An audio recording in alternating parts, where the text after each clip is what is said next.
സിന്ധു നദീജല കരാർ നിർത്തലാക്കിയതിനു ശേഷം ഇന്ത്യയുടെ ആദ്യത്തെ സുപ്രധാനമായിട്ടുള്ള തീരുമാനം പുറത്തു വന്നിരിക്കുന്നു.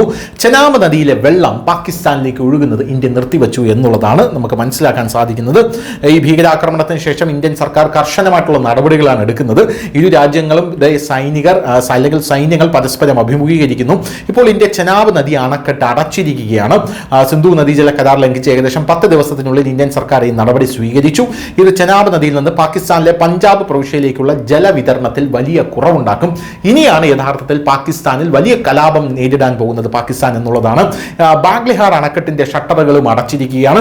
ചെനാബ് നദിയിൽ നിർമ്മിച്ച ബാഗ്ലിഹാർ അണക്കെട്ടിന്റെ ഗേറ്റുകൾ ഇന്ത്യ അടച്ചതായിട്ടാണ് റിപ്പോർട്ടിൽ പറയുന്നത്. ഇതുമൂലം പാകിസ്ഥാനിലേക്ക് ഒഴുകുന്ന ചെനാബ് നദിയിലെ വെള്ളത്തിൽ വലിയ കുറവ് വരും. ചെനാബിലെ ബാഗ്ലിഹാർ അണക്കെട്ട് ഒരു നദിയിലൂടെ ഒഴുകുന്ന ജലവൈദ്യുത നിലയമായിട്ടാണ് നിർമ്മിച്ചിരിക്കുന്നത്. അതായത് ഇതുവരെ ഈ അണക്കെട്ടിൽ നിന്നുള്ള വെള്ളത്തിന്റെ ഒഴുക്ക് തടഞ്ഞിരുന്നില്ല. വെള്ളത്തിന്റെ ഒഴുക്ക് തടസ്സപ്പെടുത്താതെ വൈദ്യുതി ഉൽപ്പാദിപ്പിക്കുന്നുണ്ടായിരുന്നു. ജല ഉടമ്പടിയിൽ പരാമർശിച്ചിരിക്കുന്ന 6 നദികളിൽ ഒന്നാണ് ചെനാബ്. ഇതൊരു പടിഞ്ഞാറൻ നദിയാണ്. കരാർ പ്രകാരം ഇന്ത്യക്ക് ഈ നദിയിലെ വെള്ളം ജലവൈദ്യുത ഉൽപാദനത്തിനായി ഉപയോഗിക്കാമെന്നുള്ളതാണ് മറ്റൊരു പ്രധാനപ്പെട്ട കാര്യം.